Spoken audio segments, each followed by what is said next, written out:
Irmãos, o tema do sermão de hoje é o amor que insiste e não desiste. Vamos estudar hoje um dos capítulos mais extraordinários da Bíblia. Será um estudo breve, mas eu convido que você depois em casa se aprofunde na compreensão desse capítulo. Eu estou falando de Lucas 15. Lucas 15, nós não vamos ler todo o texto, mas nós vamos ler agora os versículos 1 e 2. Eu queria que você acompanhasse, você que acompanha a transmissão do culto, você pode tomar nossa Bíblia também, por favor. Lucas capítulo 15. Eu leio os versículos 1 e 2. Aproximavam-se de Jesus todos os publicanos e pecadores para o ouvir, e murmuravam os fariseus e os escribas, dizendo: Este recebe pecadores e come com eles.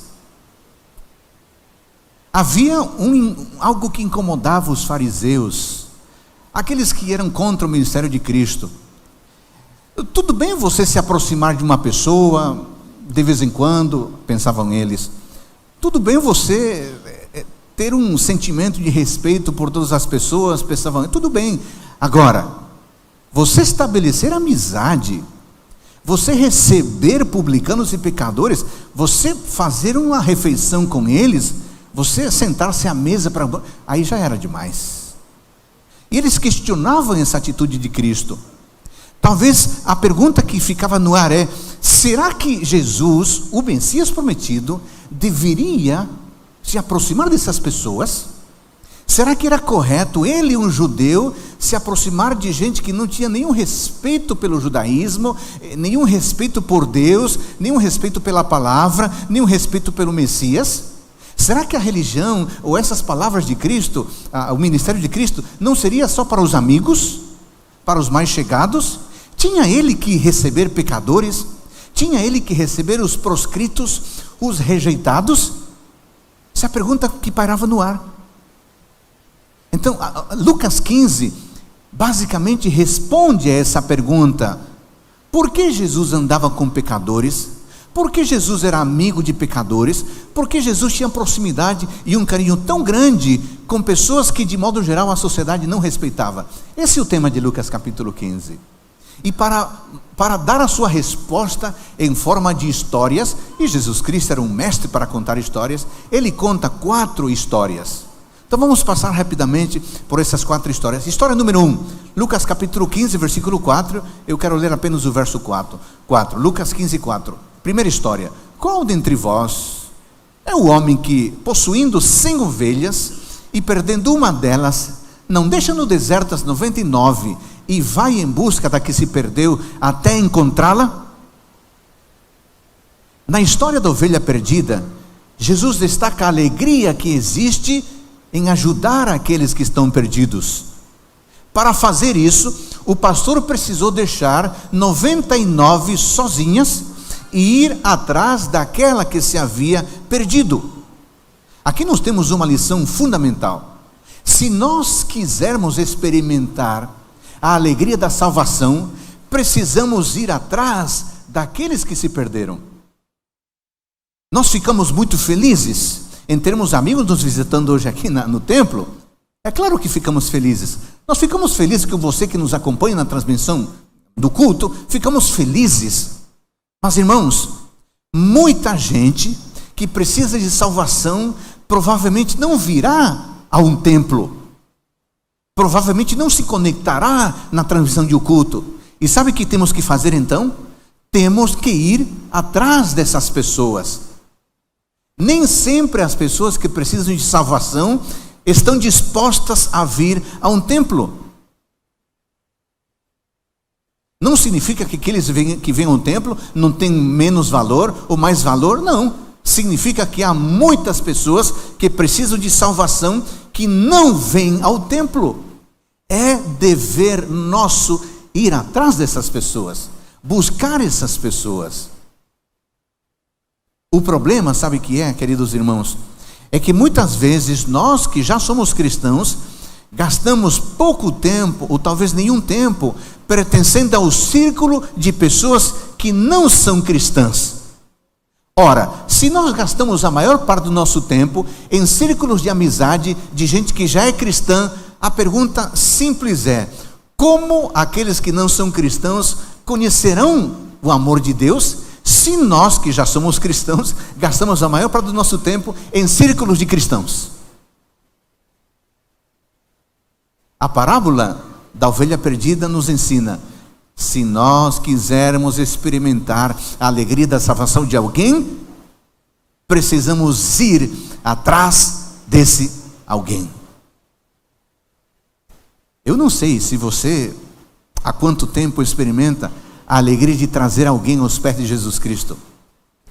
Todo verdadeiro cristão deveria experimentar a alegria que está no verso 5. Achando-se, põe-na sobre os ombros, cheio de júbilo. Irmãos queridos, ver alguém se aproximando de Cristo, entregando sua vida a Jesus Cristo, é uma das alegrias mais impressionantes que um ser humano pode experimentar. E eu faço a pergunta para você pensar: tem você experimentado a alegria de trazer alguém aos pés de Jesus Cristo? Isso só é possível quando, assim como pastor, vamos atrás das ovelhas que estão perdidas. História número 2, Lucas 15, versículos 8 e 9. Ou qual é a mulher que, tendo 10 dracmas, se perder uma, não acende a candeia, varre a casa e a procura diligentemente até encontrá-la?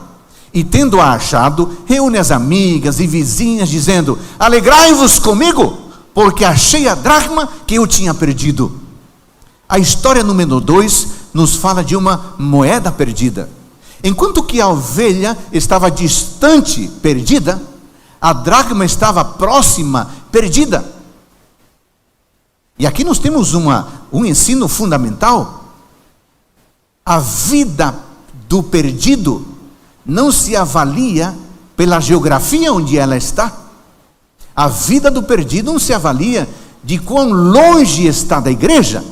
A vida do perdido não se avalia de quão longe está de casa, porque a parábola número 2, a história número 2, nos ensina que é perfeitamente possível, infelizmente, estar perdido dentro de casa. A ovelha da história 1 estava longe, perdida, só que a moeda estava em casa, perdida. Eu acho impressionante a atitude dessa senhora, porque ela acendeu uma candeia, ela varreu a casa, ele revirou as coisas, ela revirou todos os seus pertences diligentemente.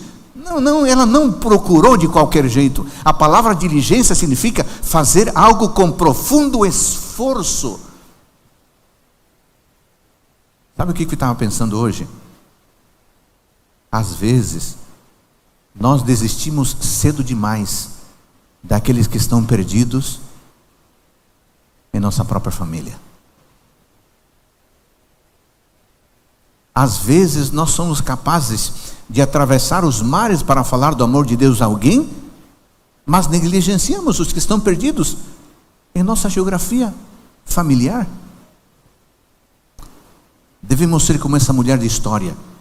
Ela trabalhou diligentemente. Será que os perdidos em sua própria casa, será que os perdidos na sua igreja sabem que você os está procurando diligentemente? Será que eles sabem que você tem interesse por eles? Será que eles sabem que você tem amor por eles e que você está fazendo de tudo para que eles sejam encontrados?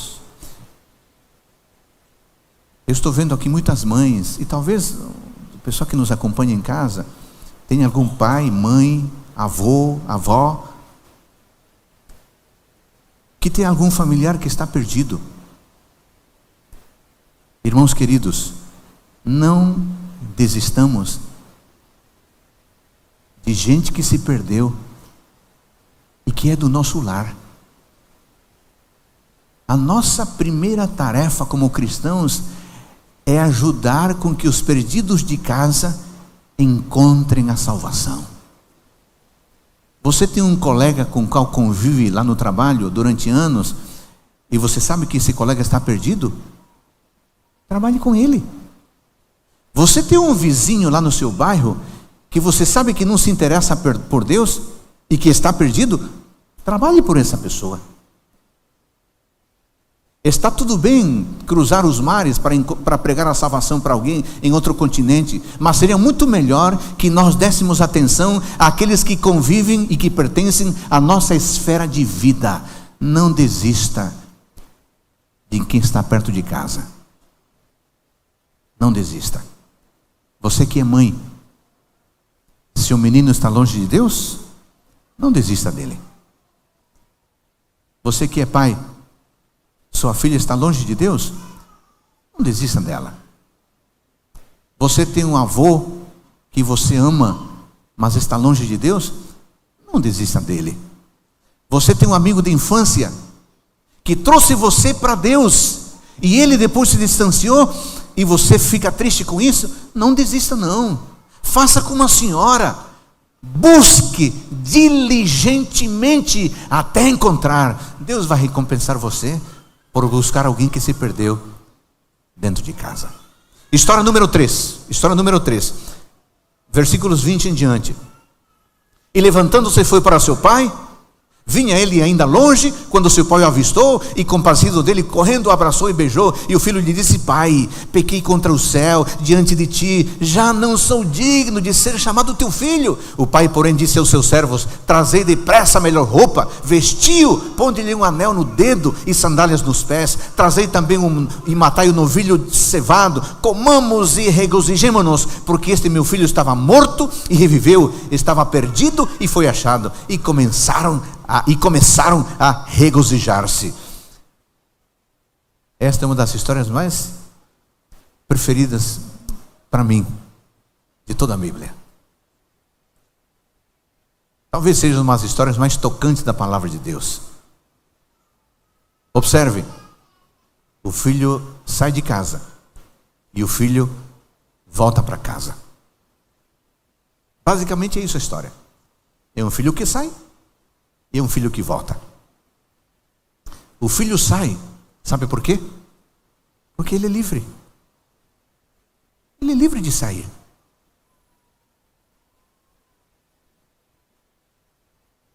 Você não pode se sentir prisioneiro aqui na igreja. O nosso Deus é tão bom, é tão gentil, é tão educado, que Ele não quer que você permaneça aqui obrigado, forçado, de maneira alguma.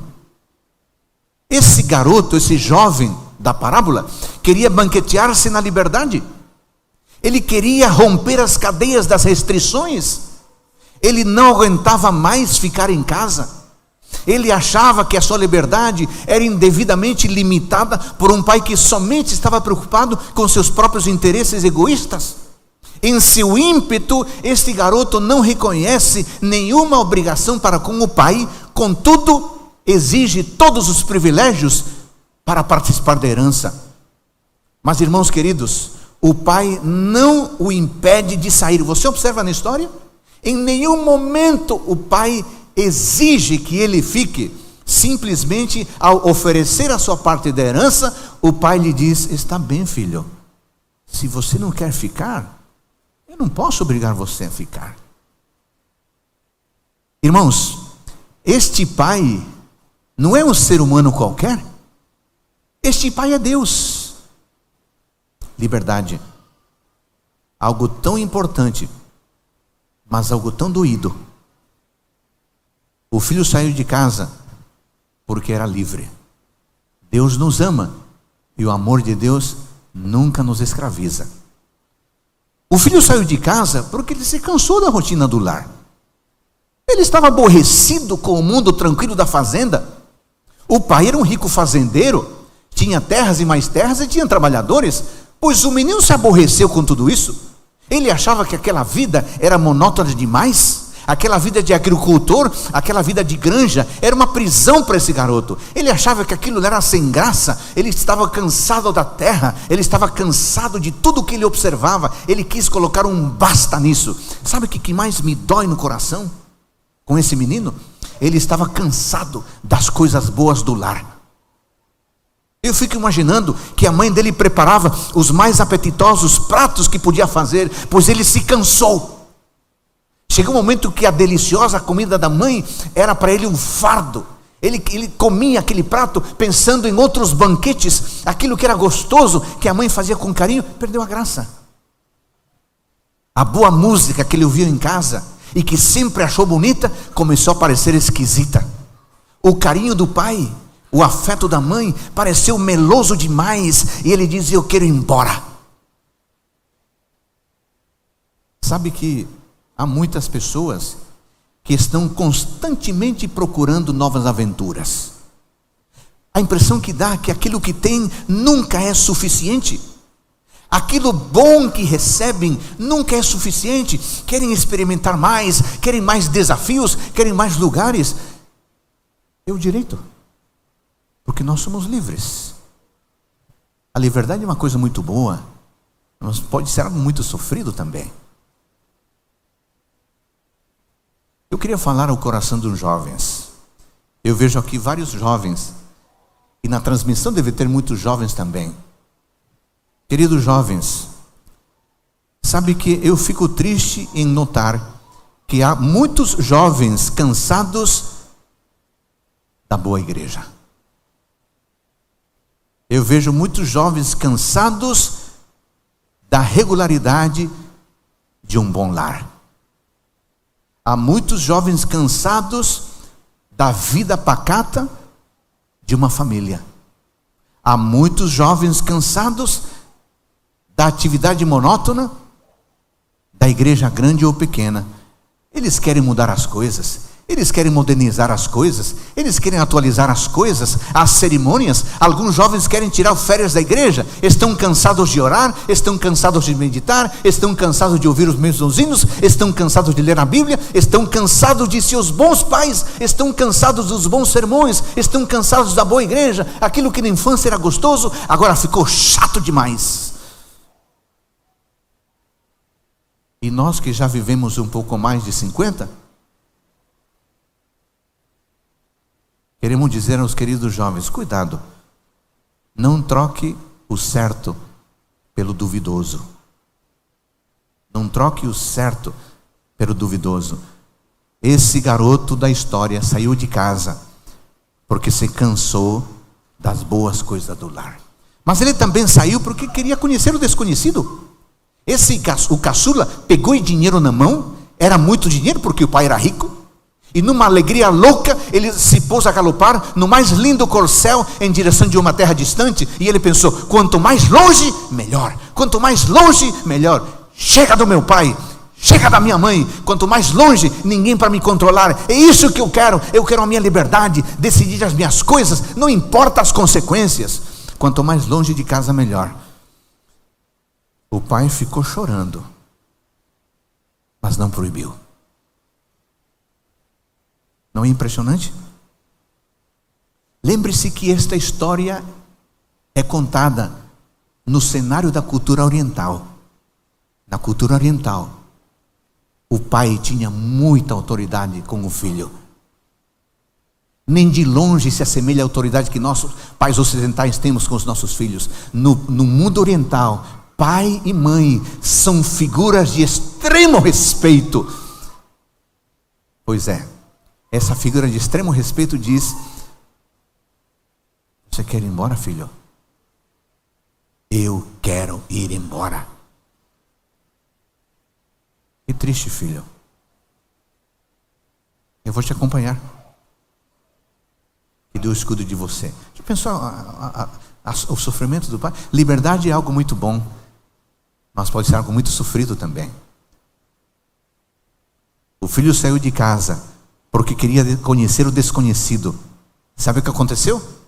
Por desfrutar do desconhecido, destruiu o que lhe era conhecido: o seu lar, a sua família, o seu pai e a sua mãe. Bom, mas a boa nova é que o filho voltou para casa, né? E a história termina contando essa parte. Ele voltou para casa, sabe por quê? Porque ele podia voltar. Ele não tinha liberdade para sair, ele tinha liberdade para voltar. E foi por isso que ele voltou. Irmãos queridos, no plano da redenção, Deus nos busca, Deus nos procura, Deus vai atrás. Assim como Ele nunca nos impede de sair, Ele sempre também está pronto para nos receber. E aqui temos uma mensagem muito clara, queridos irmãos, que é a mensagem do amor de Deus. Ninguém, absolutamente ninguém, pode se considerar demasiadamente pecador como para não ser aceito de volta ao lar. Ah, eu pequei demais. Não existe pecar demais. No coração do amor do Pai não existe pecado grande, tão grande que não possa ser perdoado. Deus por isso diz para nós: onde está você, meu filho?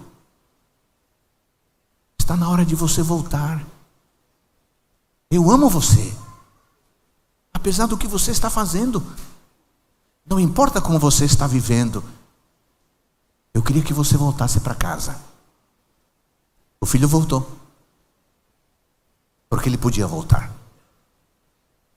Eu não sei, talvez aqui na igreja alguém está ouvindo, pensando em algum familiar que já decidiu que não tem mais chance para ele ou para ela. Irmãos queridos, amigo que está na transmissão, enquanto houver fôlego de vida em nós, ainda há chance de voltar. Por uma razão muito simples: nós somos livres para voltar.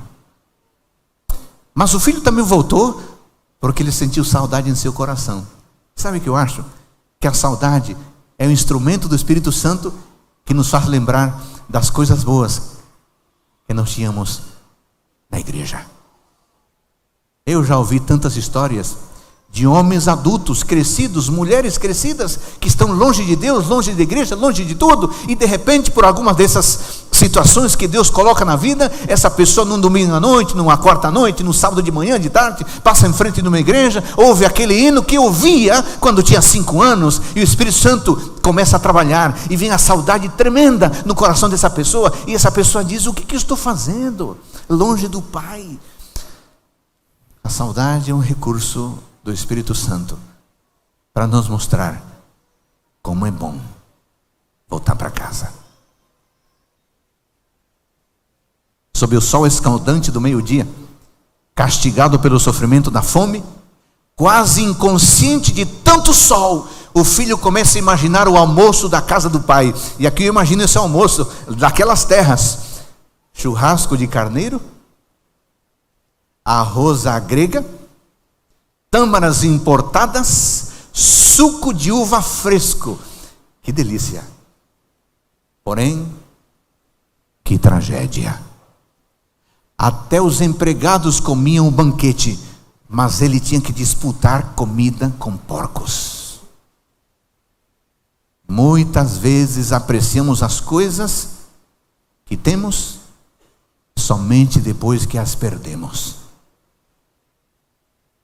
A saudade é um instrumento do Espírito Santo. Movido pela saudade, esse garoto decide voltar. Ele se lembra dos dias felizes da infância, da adolescência. Ele sente saudade em seu coração. Ele diz: chega de sofrer, né? Eu volto para casa. E finalmente o filho voltou. Sabe por quê? Porque ele precisava ser perdoado para recomeçar. Há um grande pregador do passado que eu gosto muito, Dr. David Martin Lloyd Jones. Tem um lindíssimo sermão sobre o pródigo. E numa parte do seu sermão ele diz assim: todos nós temos a possibilidade de um novo começo. Todos nós temos a possibilidade de um novo início. Todos nós temos a possibilidade de uma nova oportunidade. Todos nós temos a oportunidade de uma nova chance. Eu quero insistir com esta profunda verdade: o novo começo está disponível para todos nós. Mas para que isso seja possível, é necessário voltar pelo mesmo caminho pelo qual nos distanciamos. Irmãos queridos, este é o evangelho que nós pregamos, do amor que insiste e nunca desiste. Lá na sua situação desesperada, o garoto pensa assim: meu pai não era tão ruim assim não. Ah, meu velhinho, eu sei quanto ele me ama. Como é que eu fui fazer isso com ele?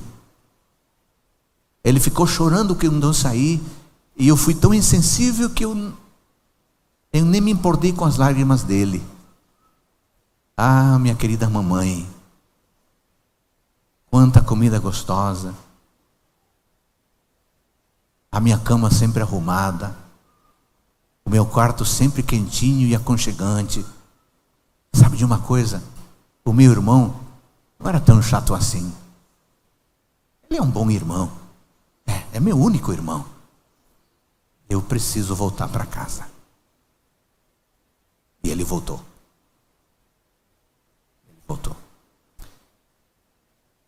Nesta parábola, na terceira história, Jesus diz assim: você quer voltar? Volta. Estou te esperando. Finalmente, a quarta história. Lucas 15, 25, para encerrar. Porque os arautos do rei têm que cantar, né? E vocês estão aqui só porque vocês querem ouvir o arautos do rei, então vamos deixar que eles cantem. 15, 25. Ora, o filho mais velho estivera no campo, e quando voltava, ao aproximar-se da casa, ouviu a música e as danças. Interessante que dentro da parábola da terceira história, existe uma quarta história, que é a história do filho mais velho. O filho mais velho do amorável pai, a gente descobre que não era tão amorável. Ele estava no campo, e quando ele voltou para casa, ouviu as músicas e a dança de alegria de todo mundo. Ele se incomodou com isso. Ele ficou sabendo que havia uma celebração, porque o filho havia retornado, e ele não se alegrou com a celebração. É interessante que o texto diga que esse filho mais velho estava no campo. É muito interessante, curioso, porque essa afirmação de que ele estava no campo nos diz que ele estava trabalhando. E ao dizer que estava trabalhando, nós ficamos sabendo que ele não era preguiçoso. Ele era uma pessoa diligente, uma pessoa empreendedora. Ele estava em atividade, cuidando das coisas do pai. Ele não estava simplesmente em casa, ele estava ajudando o pai de casa. Ele não estava simplesmente na igreja, ocupando um banco. Ele estava trabalhando na igreja. Ele era um trabalhador ativo, era um filho ativo. Só tinha um pequeno grande problema: ele não amava. Sabe de uma coisa? Nós podemos ser tremendos trabalhadores para Deus sem amá-lo. Nós podemos fazer grandes coisas para a família sem amá-las, sem amar os nossos pais. Seria uma tragédia. É isso que estava acontecendo com esse menino. A resposta mais natural de um irmão que vê seu irmão querido voltar é se alegrar. Esse menino não se alegra, ele fica incomodado. A conclusão é simples: ele era um bom trabalhador, mas não sabia amar. Além disso, a impressão que nós temos é que ele se sentia superior, do tipo: peraí, eu sou bom, eu cuido das coisas do pai, e ele não, ele desperdiçou as coisas, tendo uma vida dissoluta, uma vida de qualquer jeito. Então ele se coloca acima. Isso é uma tentação que todos nós temos. Eu sou melhor, eu sou obediente, eu sou honrado, eu guardo os mandamentos. Se um dia você tiver essa tentação, se um dia eu tiver essa tentação, sabe o que a gente deve fazer? Imediatamente nos ajoelharmos e dizer: Pai, perdão, eu não sou melhor que ninguém, eu preciso do Senhor tanto quanto as pessoas que eu acho inferiores a mim precisam. Se por acaso em meu coração, em seu coração, existe essa tendência de se achar melhor, isso não é coisa boa. Esse é um sopro do diabo. E não temos que fugir disso. Aqui entre nós, ninguém é superior a ninguém. Todos nós não passamos de pecadores necessitados do amor do Pai. Bom, sabe o que nós aprendemos com tudo isto? Aprendemos o seguinte: nunca é certo amar o pecado, mas sempre é certo amar o pecador. O cristianismo verdadeiro é aquele que acontece quando nós verdadeiramente odiamos o pecado e verdadeiramente amamos o pecador.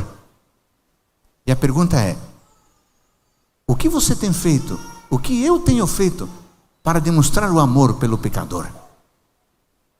Eu vou repetir o que disse no início. É muito bom estarmos no templo.